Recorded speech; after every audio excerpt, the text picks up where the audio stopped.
నమస్తే, welcome back to మన 9 TV. నేను మీ యాంకర్ అంజీ. ఈరోజు మనతో ఉన్నారు పోచమల్ల ప్రవీణ్ కుమార్ గారు. ఈయనని బయట జనరల్గా ఈరోజు స్పెషల్ గెస్ట్ కాదండి, కామన్ పీపుల్తో కూడా గ్రౌండ్ లెవెల్లో ఎలా ఉంది ఈ కాంగ్రెస్ పాలన అనే విషయాలు తెలుసుకుందామని చెప్పేసి ఈ పర్సన్ పట్టుకురావడం జరిగింది. సో అన్నతో మాట్లాడి చాలా విషయాలు తెలుసుకుందాం. ఉద్యమకారుల టైం నుంచి కూడా ఆయన కొన్నిసార్లు పాల్గొన్నారంట. సో ఆయన దగ్గర ఎలాంటి ఎక్స్పీరియన్స్ ఉంది, గత ప్రభుత్వం ఎలా ఉండేది, ఇప్పుడున్న ప్రభుత్వం ఎలా ఉంది, చాలా విషయాలు ఆయనతో మాట్లాడి తెలుసుకుందాం. మనలో మంచి కామన్ పీపుల్ అన్న. నమస్తే. నమస్తే అండి. ఏంటన్నా ఇప్పుడు ప్రజెంట్ ఉన్న కాంగ్రెస్ గవర్నమెంట్ పాలన ఎలా ఉంది, గత ప్రభుత్వం ఎలా ఉండేది? ఇక్కడ జరుగుతుందండి. కాంగ్రెస్ ప్రభుత్వంలో అభివృద్ధీకరణ జరిగిందా? రైతు బంద్ వేసిండు, రైతు భరోసా అని వేసిండు. ఎవరికి అందిందండి? ఒక 50% పీపుల్కి అందింది, మిగతా వాళ్ళకి అందలే. రైతు బీమా అన్నది అసలు ఉందా లేదా అని కూడా అర్థం కాకుండా ఉన్నది. కేసీఆర్ ఉన్న టైంలో ఒక్క గుంట ఉన్న రైతు కూడా చనిపోతే 5 లక్షలు బీమా ఇస్తుండే. ఇప్పుడు అసలు ఇచ్చిన సందర్భం అయితే నాకైతే ఇక్కడ కనబట్టలే. నాకు తెలిసి ఆ పథకాన్ని పక్కకు పెట్టిరు. నాకు బహుశా నేను అనుకుంటా ఇన్సూరెన్స్ కట్టిండో లేదు. అప్పుడు కేసీఆర్ ఉన్నప్పుడు రైతుల పక్షాన ఇన్సూరెన్స్ కడితే ఇన్సూరెన్స్లో క్లెయిమ్ చేసి రైతు బీమా ఇస్తుండే. మరి ఈ రేవంత్ రెడ్డి సర్కారు అసలు ఇన్సూరెన్స్ కట్టిండా లేదా అన్నది కూడా మాకు డౌటే అండి. అదైతే నాకు ఎక్కడ కనబడతలేదు. రైతు భరోసా ఇస్తలేడు. మొన్న రైతు రుణమాఫీ చేసిండు, 2 లక్షల రుణమాఫీ అన్నాడు. December 9 అన్నాడు. 2 ఏళ్ళ తర్వాత, ఏడాది తర్వాత చేసిండు. అది ఎంతమందికి చేసిండని? 2 లక్షలు బరాబర్ కిందికి ఉన్న వాళ్ళకి చేసిండు. మీద ఉన్న వాళ్ళకు సరే 3 లక్షలు తీసుకున్న వాళ్ళు ఉంటారు, 3.5 తీసుకున్న వాళ్ళు ఉంటారు. 2 లక్షలు అయితే నువ్వు కట్టేయాలి కదా, చేయలే. 2 లక్షల రూపాయలు అసలు వాస్తవానికి ₹1,00,000 ఉన్న వాళ్ళకే రుణమాఫీ అయింది. మిగతా వాళ్ళకి 50% రుణమాఫీ అయింది. 50% రైతులు ఎంత కసి మీద ఉన్నారంటే అంత కసి మీద ఉన్నారు. వాళ్ళకి రైతు బంధు అత్తలేదు, రైతు బీమా అత్తలేదు, రైతు భరోసా ఏది అస్తలేదు. వాళ్ళు కసితో ఉన్నారన్న. ఇంకేం చేసి చెప్పు. 20 మహిళలు ఓట్లు అడుక్కున్నాడు. మెయిన్గా మహిళలను డైవర్ట్ చేసిండన్న. మహిళలకు అది ఇస్తా ఇది ఇస్తా అన్నట్టు. మహిళలకు ఎట్లుంటుందంటే తులం బంగారం అంటే ఎవరికైనా ఆశ ఉంటుంది. తులం బంగారం ఇస్తాం కళ్యాణ లక్ష్మితో పాటు అన్నాక వాళ్ళు నమ్మి మోసపోయారు. తులం బంగారం లేదు, ఆ కళ్యాణ లక్ష్మి చక్కగా వస్తలేదు. ఇప్పుడు మా కేసీఆర్ ప్రభుత్వం ఉన్నప్పుడు ఇచ్చిన కళ్యాణ లక్ష్మిని ఇప్పటి వరకు ఇచ్చుకుంటూ వస్తారు. అప్పుడు చేసిన అప్లికేషన్ని ఇచ్చుకుంటూ వస్తారు తప్ప ఇప్పుడు కొత్తగా ఇచ్చినా అయితే నాకైతే కనబడలే. తర్వాత చెప్పండి. మహిళల కోసం 2,500 ఇస్తాను, 2,500 ఇస్తాడు. స్కూటీలు ఇస్తాడు, చదువుకున్న పిల్లలకు స్కూటీలు ఇస్తాడు. 2,500 ఏది ఉద్యోగం లేని వాళ్ళు కానీ ఉంటారు మహిళలు కానీ 2,500 ఇస్తారు. అవి ఎక్కడ ఇచ్చిండు? ఆ పథకాలను పక్క వాడేసిండు. ఆయన ఇచ్చిన 420 హామీలల్లా ఒకటే ఒక పథకం ఏంటిదంటే బస్. మహిళలకు బస్సు ఇచ్చి వాళ్ళని ఆగం చేసిండు. ఇంట్లో భర్త మాటలు కూడా ఇంటలేరు. పోతురు, బయటకు పోతురు. మా జైత్యాల జిల్లాలో జైత్యాల బట్టలు తీసుకుంటే జైత్యాల నుంచి పల్లెటూళ్ళ నుంచి జైత్యాల బట్టల కోసం పోతారు. ఒక ఫంక్షన్ లేకపోతే ఏదో సంథింగ్ పోతే అక్కడి నుంచి కాకుండా నిజామాబాద్ పోతున్నారు. నిజామాబాద్లో మంచిగా లేకుండా హైదరాబాద్ వస్తున్నారు. అంటే వట్టినే ఇక్కడ బాగాలేవు, అక్కడికి ఇక్కడ నచ్చకుండా చీర నచ్చకుండా అక్కడ ఇంకొకటి కూడా. మొన్న చూసిరు కదా కొట్టుకునుడు, అల్లనే ఎల్లిపాయలు వచ్చుకుంటూ పోతారు. మొన్న సీజన్ తొక్కలో పెట్టుకునే సీజన్ కదా, ఎల్లిపాయలు వచ్చుకుంటూ పోతారు. అంటే ఎంత దిగజారని చెప్పు. అది ఎందుకు, దేనికోసం? సరే అది పెట్టినాం, అయిపోయింది. మహిళలకు పెట్టినాం. మొన్న బస్ ఛార్జీలు పెంచినాం, స్టూడెంట్లు పాసులు పెంచినాం. నువ్వు ఫ్రీ ఇచ్చినట్టు ఎట్లయితుంది? నువ్వు బస్ ఛార్జీలు పెంచుతీవి, స్టూడెంట్ల పాసులు పెంచుతీవి, ఇటు ఫ్రీ పడుతుంది. నువ్వు ఫ్రీ ఎక్కడిచ్చినావు? తెలంగాణ ఆర్థికంగా ఉన్న తెలంగాణ ఇప్పుడు అప్లపాలని అయ్యిందని చెప్పేసి ఆయన్నే అంటున్నారు. దీన్ని ఎలా చూడవచ్చు? నిజంగానే అప్లపాలు అయిందా? అప్లపాలు ఎక్కడైందండి? ఒక ఇల్లు కట్టుకుంటాం మనం. అప్పులు లేదే తీసుకుంటామా? కట్టుకుంటాం, కట్టి తీర్పుకుంటాం. నీకు తీర్పే సత్తా లేదు, అప్పు తెచ్చే సత్తా లేదు. ఈ తెచ్చిన అప్పును తెచ్చే సత్తా లేదు. అది ఒకటి అంట. ఎక్కడ అప్పు అయిందండి? ప్రతి జిల్లాకు కలెక్టరేట్లు కట్టిండు, ప్రతి మిషన్ భగీరథ తీసిండు, మిషన్ భగీరథ పొడిక తీతలు తీసిండు, మిషన్ భగీరథ చేసిండు. ప్రతి జిల్లాకు ఒక కాలేజీలు కట్టిండు, మెడికల్ కాలేజీలు కట్టిండు, ఎస్పీ ఆఫీసులు కట్టిండు, ఎస్పీ బంగ్లాలు కట్టిండు. తర్వాత పోలీస్ స్టేషన్లు అంటే కొత్తగా ఉన్న పోలీస్ స్టేషన్లు కట్టిండు, కలెక్టరేట్లు కట్టిండు. ఇవన్నీ ఒక 100 సంవత్సరాలు కాదు, 200 సంవత్సరాలు అయినా మళ్ళీ పెట్టుబడి లేని పని చేసి పెట్టిండు. అవునా? దానికి అప్పట్లేదండి. మనం ఇల్లు నిర్మించుకుంటే మనం ఉండటానికి అవసరాన్ని తీసుకుంటాం కాబట్టి మళ్ళీ దాంతో ఇల్లుతో మనకు అవసరం పడదు కదా. దాన్ని అప్పెట్లా అంటావు? అది అవసరం తీర్చిండు. నీకు నెక్స్ట్ మళ్ళీ ఇప్పుడు మళ్ళీ 10 ఏళ్ళు కాదు, 20 ఏళ్ళైనా 50 ఏళ్ళైనా నీకు ఆ ఖర్చే లేకుండా చేసిండు కేసీఆర్. దానికి చేసిన అప్పును అప్పు అని ఎట్లా అంటావు? కాళేశ్వరం ప్రాజెక్ట్ చేయబట్టి లక్షల ఎకరాలకు నీళ్ళంత మొన్న ఈ అంతేందుకు మన కాళేశ్వరం పేరిట విచారణ పేరిట వెళ్తుర్రు. మన ఈటల రాజేందర్ ఏమన్నాడు? అరే కేబినెట్ ఆమోదం లేనిది మేము ఏం పని కూడా చేయలే. కేసీఆర్ ప్రతి ఒక్కరిని కేబినెట్లో పెట్టి ఆమోదం చేసినాకనే మేము ఇచ్చినామంటారు. అంటే 3 సార్లు విచారణ కమిషన్ అడిగింది, ఏది మినిట్స్ ఇవ్వని, అసెంబ్లీ మినిట్స్ ఇవ్వని చెప్తే ఎందుకు ఇస్తలేవు, అందులో మినిట్స్ ఇచ్చిన అనుకో అలా బయటపడుతుంది, అలా కేబినెట్ ఆమోదం అయిందా లేదా అన్నది తెలుస్తుంది. అందుకే నువ్వు మినిట్స్ ఇస్తలేవు. అది ఎందుకంటే డైవర్ట్ పాలసీ ఎత్తుండు కేసీఆర్ మీద, కేటీఆర్ మీద. ఈ ఫార్ములా రేస్ అరే 54 కోట్లు అది నీకు ప్రూఫ్తో సహా చూపెడుతుంది కదా. కేటీఆర్ గారు ఏమంటుండ్రు, నేను బ్యాంక్ ట్రాన్సాక్షన్ చేసినా చూసుకోండి అంటుండు. దానిలో తప్పే ఉందండి. ఆయన ఇప్పుడు మన అందాల పోటీలు పెట్టిండు, దానివల్ల లాభం ఉంది. ఈ ఫార్ములా రేస్ పడితే ఎన్ని కోట్ల మన రాష్ట్రానికి పెట్టుబడులు వచ్చినాయి. నీ మన ఇది ప్రపంచ సుందరలది పెట్టింది కదా, దానివల్ల 200 కోట్లు ఖర్చు పెట్టినావు. దీనికి 54 కోట్లు ఖర్చు పెడితే నీకు 200 కోట్లు, దాదాపు 500 కోట్ల పెట్టుబడులు వచ్చినాయి. 700 కోట్ల లాభం 700 కోట్ల లాభం వచ్చింది. నీ 200 కోట్లు పెట్టుబడి పెట్టిన ఏమొచ్చింది, పోతే మన తెలంగాణ పరువు తీసిపోయి అక్కడికి పోయి ఆస్ట్రేలియానా అదేమో ఆమె పేరేందో ఉండే కదా, ఆమె పోయింది అక్కడ మిస్బిహేవ్ చేస్తున్నావు, మిస్బిహేవ్ చేసి నాకు నచ్చలే వెళ్ళిపోయినా సెంటర్ నుంచి వెళ్ళిపోయింది. అంటే అంత చెడ్డలంగా దిగజారు మనకు. మ్యాగీ ఎంత దారుణం చెప్పండి. ఇక పోటీలు పెట్టి ఇక వచ్చిన వేరే దేశ అమ్మాయిలను మనం కించపరచుడు అన్యాయం కదా. దాంతో పరువు వలది పోయింది, తెలంగాణ పరువు మొత్తం పీకింది. నువ్వు నాకు ఏదో అప్పులు అంట, నా చెప్పులు ఎత్తుకపోతున్నా అంటే కూడా నా అప్పులు అవుతున్నాయి, నాకు అప్పు ఊడతలే అంటే ఇంకోటి అప్పిస్తాడా? నువ్వు అప్పుందా నువ్వే చెప్పుకోవడుతుంది, ఇంకోటి అని అప్పిస్తాడా? నీకు అప్పుడు అది అప్పుందని ఆడే చెప్తుండు, మనం అప్పిస్తే మనకు పైసలు వస్తాయని మనకు ఆలోచన వస్తుందా? ఊళ్ళల్లో నేను ఉన్నాను అనుకో, నాకు అప్పులైనాయి, అప్పులైతే ఇంకోటి కొత్త అప్పిస్తాడా? అప్పున్నా కానీ అప్పులేదని దర్జాగా తిరగాల, కానీ నువ్వు అప్పులు ఉన్నాయంటే ఓడిస్తాడు, చెప్పులు ఎత్తుకపోతాడా? ఈ చెప్పులే మరి, ఆ చెప్పులు ఎన్ని కోట్లేవు, ఆ చెప్పులు ఎన్ని కోట్లేవు, చెప్పులు ఎత్తుకపోతాడు, ఆ చెప్పులు ఎన్ని కోట్లేవు మరి, ఆ రేవంత్ రెడ్డి చెప్పులు ఎన్ని కోట్లేవు మరి. రైట్. ఊర్లల్లో చాలా వరకు ఊర్లల్లోనే కేసీఆర్ గారికి ఓట్ బ్యాంకింగ్ చాలా తగ్గింది. అయితే ఇందులో కొన్ని ఉన్నాయి, వైకుంఠధామం కావచ్చు, మిషన్ కాకతీయ కావచ్చు, మిషన్ భగీరథ కావచ్చు, వీటన్నింటినీ అభివృద్ధికి చెందని పథకాలే తప్ప, దుబారా ఖర్చు చేసినాడే తప్ప అభివృద్ధి కోసం చేసినవి కావని చెప్పేసి అధికార పార్టీ వాళ్ళు కావచ్చు, కొంతమంది గిట్టని వాళ్ళు మాట్లాడుతున్నారు. ఇది ఎంతవరకు రైతులకు కావచ్చు, ఊరల్లో కావచ్చు, డెవలప్మెంట్కి ఎంతవరకు ఉపయోగపడుతుంది? ఒకటి చెప్తున్నాను, రాజశేఖర రెడ్డి హయాం ఉంది, వర్షాలు లేక ఎంత ఇబ్బందులు పడ్డాం. మంచి నీళ్లకు 100-500 ఫీట్లు వేసిన బోర్లు నీళ్ళు వల్లే, కొన్ని లోతు తవ్విన బోర్ నీళ్ళు వల్లే తాగునీటి కూడా కటకట అనిపించింది. మన కేసీఆర్ సార్ వచ్చినాక మిషన్ కాకతీయ ఫస్ట్ చేసిన పథకం మిషన్ కాకతీయ. అది ఎంత అంటే రాజుల కాలం నాటి చెరువులను పట్టించుకోవాలి ఎవరు. నీళ్లు మన వర్షం కొట్టా నీళ్ళన్నీ బయటకు వెళ్ళిపోతుండే, ఎక్కడికో వెళ్ళిపోయి సముద్రంలో కలుతుండే. అలాంటిది పూడిక తీసి నీళ్ళని అక్కడనే నిల్వెంచిండు.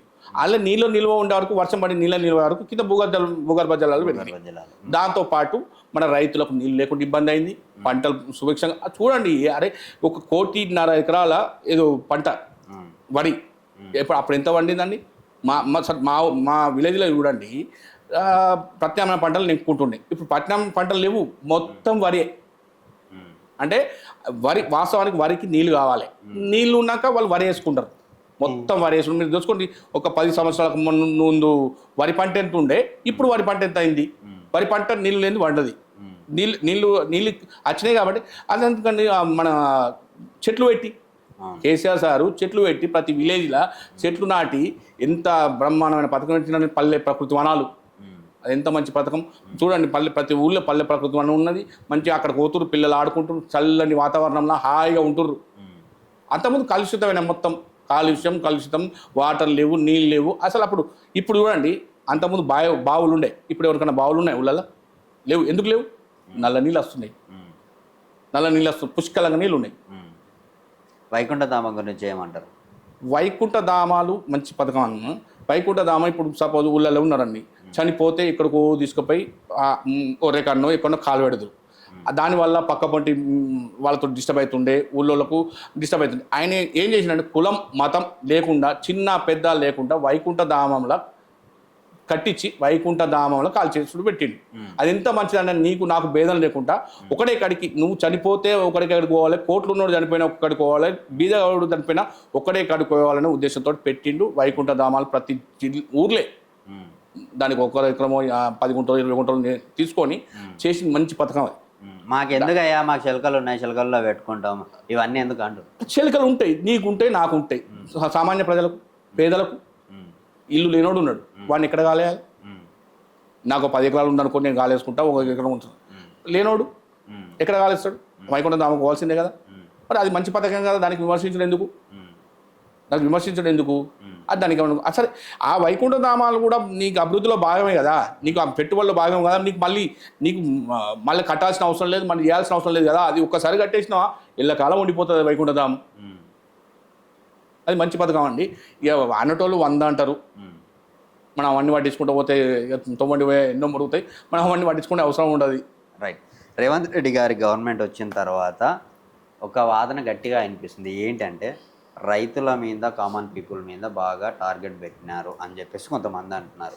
మొన్న లగజర్ల, నిన్న హైడ్రా, ఈరోజు ఇంకొకటి మూసీ నది కావచ్చు, మళ్ళీ జోగులాంబ గద్వాల జిల్లాలో మళ్ళీ కొన్ని కంపెనీల కోసం రైతుల దగ్గర నుంచి భూములు తీసుకోవాలని నిన్న మొన్న మళ్ళీ టార్చర్ పెడుతున్నారు. సో అధికారులు ఎందుకు వీళ్ళ మీద పడ్డారు? అధికారుల తప్ప, గవర్నమెంట్ తప్ప? అధికారులకు ఎట్లా తప్పవుతుందండి? ఆయన దాన్ని ఏమంటారు, మన ల్యాండ్ అక్విజిషన్ చేసుకొని ఒక ప్రాజెక్ట్ కడదామని ప్లాన్ చేసింది. అది ఎవరి కోసం?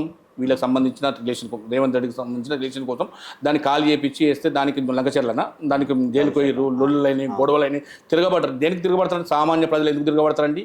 వాళ్ళకు ఇక్కడికి వచ్చినాకనే తిరగబడతారు. వాళ్ళ పానాల మీదకి వచ్చి, అరే ఆస్తి నష్టపోతున్నాం, మాకు బతుకుదెరువు లేదు అన్న టైంలో తిరగబడతారు కదా, తప్ప వట్టిగా తిరగబడతారు కదా. ఇప్పుడు మూసి ఉంది, మూసి ఏమన్నారండి? ఫస్ట్ 50,000 కోట్లు అన్నారు, తర్వాత 60,000 కోట్లు, 70,000 కోట్లు అన్నారు, దాన్ని మళ్ళీ 150,000 కోట్లు అన్నారు. దేనికోసం? ఈ 1 year పట్టిన దాని ఎస్టిమేట్లు 3 అంతలు పెరుగుతుందా? నీకు కాళేశ్వరం ప్రాజెక్టు కట్టిందే 90,000 కోట్లు అయితే 1,00,000 కోట్ల అవినీతి జరిగిందన్నాడు. మరి ఇల్లు ఎన్ని కోట్ల అవినీతి జరగాలి?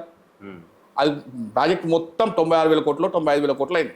దీనికి 150,000 కోట్లకి ఈ మూసి ఉంది కనుక గన్ని లక్షల ఎకరాలకు నీరు అందించే ప్రాజెక్టు 1,00,000 కోట్లు అయితే, నీ మూసి నది 150,000 కోట్లు అయితే అంటే కమిషన్ల కోసం నీకు ఇచ్చా గదంత కానీ. సెక్రటరీలో చూడండి ఎంతమంది 10%, 20% కమిషన్ తీసుకుంటామని డైరెక్ట్ ఒక సెక్రటరేట్ ఎంత బందోబస్తు ఉంటుంది, దానికే 100 మంది వచ్చి ధర్నా చేసిరంటే, నిలదీసిరంటే అర్థం చేసుకోండి ఎంత పాలన ఎంత అస్తవ్యస్తంగా ఉందో. ఎక్కడ చూడు 10% అంతెందుకు కొండ సురేఖ గారు కూడా అన్నాడు, మాకు మంత్రులే కమిషన్లు తీసుకుంటున్నారని అన్నదా. మరి ఆ మంత్రులే కమిషన్లు తీసుకుంటున్నాం అనబట్టే ఎంత దిగజారిపోయింది. కమిషన్లు లేనిది ఎక్కడ కూడా పని జరుగుతలేదు. 100%, 20%, 10% కమిషన్ లేని అసలు పనులే జరుగుతలేవు రాష్ట్రంలో. కమిషన్ల పాలన వచ్చిందంటారా? కమిషన్ల పాలన వచ్చినట్టే కదా. దీన్ని బట్టి అర్థమవుతలేదు. కొండ సురేఖ ఒప్పుకునే అక్కడ మన ఎవరు గ్రామ పంచాయతీ సర్పంచ్లో ఎవరో పోయి కాంట్రాక్టర్లు పోయి ఒకసారి సెక్రటరీలా గొడవ పడ్డారు చూడండి. అది కమిషన్లో తీసుకుంటున్నాయి కదా వాళ్ళు. 100 మంది పోయి నీకు గంత ధైర్యం ఎక్కడి వస్తుందండి? సరే ఎక్కడో ఒక్కొక్క ఆఫీసర్ నిలదీసినావు, కమిషన్ అడుగుతున్నావు అంటే, ఎమ్మెల్యే నిలదీసినావు అంటే, అది నీకు ఏకంగా తెలంగాణ సచివాలయం, ఒక తల్లి లాంటి సచివాలయానికి వచ్చి నిలదీశారంటే లేనిది నిలదీస్తారా? తీసుకుంది నిలదీస్తారా? మరి ఎట్లా అండి? ప్రస్తుతం గ్రామాల్లో ఇప్పుడు స్థానిక ఎన్నికలు రాబోతున్నాయి. ఎలా ఉంది సిచ్యువేషన్? బీఆర్ఎస్ పార్టీకి పడతాయా లేకపోతే రేవంత్ రెడ్డి పాలన? ప్రజలు కూడా మంచి గమ్మత్ అంటే విషయం ఏంటంటే, ఇంతకుముందు ఏం చేద్దురంటే రోడ్లు ఎక్కుదురు, వడ్లు కొనకుండా రోడ్లు ఎక్కుదురు, ఏదైనా సమస్య ఇప్పుడు అట్లా ఎత్తలేరు. చూడండి ఈ ఏడాది అర్థం కాలంలో అంటే కొందరు ఆలోచిస్తారు, అరే రైతులు వడ్లు కొనకుండా రోడ్డు ఎక్కలేరు, ఏం చేసినా రోడ్లు ఎక్కలేరు, ఏం ఆలోచిస్తారు. కానీ వాళ్ళు స్థానిక సంస్థలైనా దెబ్బతీద్దామన్న ఆలోచన విన్నే ఉన్నారు. ఇట్లా ఈ రోడ్లు ఎక్కి చేసి ఇబ్బందులు పెట్టే అవసరం లేదు. మానవ చేతులకు ఆయుధం వచ్చినాక దాన్ని చూపెడదామని ఆలోచనతో స్థానిక సంస్థల సర్పంచ్, వార్డు మెంబర్ మొదలు పెడితే కార్పొరేషన్, మన మున్సిపల్ చైర్మన్ కానీ, ఈ హైదరాబాద్ చైర్మన్ కానీ, మొత్తం జడ్పీటీసీలు, ఎంపీపీలు, జడ్పీ చైర్మన్లు టోటల్ టీఆర్ఎస్ కైవసం చేసుకుంటారు. అందుకే కదండి భయపడే ఎలక్షన్స్ పెడతలేరు. ఎప్పుడో జనవరిలో పెట్టే ఎలక్షన్ను ఇప్పటిదాకా పొడిగించుకుంటారు. నిన్నగా మొన్న కూడా ఏదో మనం పేపర్కి వచ్చినట్టు చూసినా, ఏది వాళ్ళ భయంలో ఉన్నారట. వాళ్ళ సర్వే రిపోర్ట్ చూసి ఆగిపోయినని చెప్తారు వాళ్ళు. మన ఏది పౌలర్ శ్రీనివాస్ రెడ్డి ఏమో ఎలక్షన్ ఈ వారంలో పెడతా అంటాడు, సీతక్క ఈ వారంలో నోటిఫికేషన్ వస్తే రెడీ ఉండు అంటుంది, మళ్ళీ మహేష్ కుమార్ గౌడ్ ఏమో పొంగులేటి శ్రీనివాస్ అట్లా మాట్లాడద్దు అంటాడు. నిన్నేనండి మహేష్ కుమార్ గౌడ్ ఏమన్నాడు, ఇప్పుడు లేదు కోర్టు తీర్పు వచ్చినాక బీసీల రిజర్వేషన్ 42% వచ్చినాకనే ఎలక్షన్లు పోతామన్నాడు. నిన్న హైకోర్టు మొట్టికాయలు వేసిందా, మీరు ఎందుకు ఎలక్షన్లు నిర్వహిస్తలేరు, మీరు ఇన్ని జనవరిలో నిర్వహిస్తారని ఇప్పటివరకు ఎందుకు ఎలక్షన్ నిర్వహిస్తారని అడిగింది. దాని తీర్పు రిజర్వ్ పెట్టింది. వీళ్ళు ఏమంటారు, మేము ఈ 60 రోజులు టైం కావాలన్నారు. మీకు ధైర్యం లేదు, దమ్ము లేదు. నాకు తెలిసి 100% స్థానిక సంస్థలల్లా మనం ఓడిపోతున్నాం అని ఒక ఇండికేషన్ పోయింది. పోగొట్లనే దాన్ని ఎట్లా పాజిటివ్ చేసుకుంటామని ఒక కేసీఆర్ వినా కేటీఆర్ వినా కాళేశ్వరం విచారణ అని కేటీఆర్ వినా ఈ ఫార్ములా రేస్కి విచారణ అని ఇట్లా పెట్టినాం అనుకో ఇదంతా అభివృద్ధి అంతా డైవర్ట్ అయిపోతుంది వీళ్ళ వెనుక డైవర్ట్ చేస్తుడు వీళ్ళని లంగన ఎప్పుడు చూడు కేసీఆర్ లేనిది జపన్ లేనిది రేవంత్ రెడ్డికి నిద్రపట్టదు. అదే కేసీఆర్ చూడండి మొన్న వరంగల్ సభలో అసలు రేవంత్ రెడ్డి పేరు మాట్లాడిండా? ఎందుకు మాట్లాడాలి అంటే లైట్గా తీసుకున్నాడు. నువ్వు అసలు నా పనికే రావన్నట్టు లైట్గా తీసుకొని అసలు రేవంత్ రెడ్డి ముచ్చటే తీయలేడు. అది హుందాతనం అంటే. నువ్వు ఎప్పుడు చూడు నేను చంపేస్తా పేగులు మెడకేసుకుంటా నువ్వు బొంద పెడతా ఏంటి దాన్ని ఒక పెద్ద మనిషిని పట్టుకొని బొంద పెడతా అన్నాడు. ఇప్పుడు చూడండి మా మంత్రులు కానీ ఎమ్మెల్యే కానీ కేటీఆర్ భాష గట్లుంది అంటుండు. మరి రేవంత్ రెడ్డి భాష రేవంత్ రెడ్డి భాష ఎట్లున్నది? మనం చీరెత్తాం చంపేస్తాం అనే ఒక ప్రెస్ మీట్లు పెట్టి కేసీఆర్ అంత గలీజ్ మాటలు మాట్లాడుతూ ఉంటాడు. అంతకన్నా గలీజ్ మాట మాట్లాడారు మళ్ళీ ఇంకా ఏదో అలుగు అలిగితే చెరువు విన అలిగితే అలుగు అని అది ఎంత గలీజ్ మాట అండి ఒకసారి ఆలోచించండి. పల్లెటూరు భాష పల్లెటూరులో కూడా ఇవాళ రేపు ఆ మాటలు మాట్లాడతారు బంద్ అయిపోయినాయి. గలీజ్ మాటలు మాట్లాడు పల్లెటూర్లలో బంద్ అయిపోయినాయి. మంచి ఒరవడికి వచ్చింది మంచి మాటలు నేర్చుకున్నారు మంచి మాటలు ఎత్తురు. కానీ కేసీఆర్ నువ్వు అంత పెద్దోళ్ళు పట్టుకుని తెలంగాణ తెచ్చిన అన్ని మాట్లాడాలనుకుని మాత్రం మాకైతే మనసు నొప్పుకున్నది. రైట్, ఇది గ్రౌండ్ లెవెల్లో మరీ ఇంత ఆవేశంతో ఉన్నారని చెప్పేసి మనకి ఇప్పటిదాకా తెలియదు. జగిత్యాల జిల్లా నుంచి అన్నం తీసుకురావడం జరిగింది. ఎందుకంటే ఇక్కడున్న వాళ్ళతో మాట్లాడితే ఇక్కడి వరకే తెలుస్తుంది. గ్రామాల నుంచి పట్టుకొద్దాం అని చెప్పేసి అన్నం తీసుకొచ్చాను. బట్ అక్కడ మాత్రం హీట్గానే ఉంది. ఈసారి సర్పంచ్లకు మాత్రమే ఈ సర్పంచ్ ఎలక్షన్స్ బీఆర్ఎస్ మాత్రమే వేసే అవకాశాలు ఉన్నాయని చెప్పేసి క్లియర్గా చెప్తున్నాడన్న. చూద్దాం ఏం జరుగుతుందో. థ్యాంక్స్ అన్న, ఒక అరగంట సేపు మాకు టైం ఇచ్చి ఇంటర్వ్యూ ఇచ్చారు. Right, for more updates please subscribe to మన 9 టీవీ.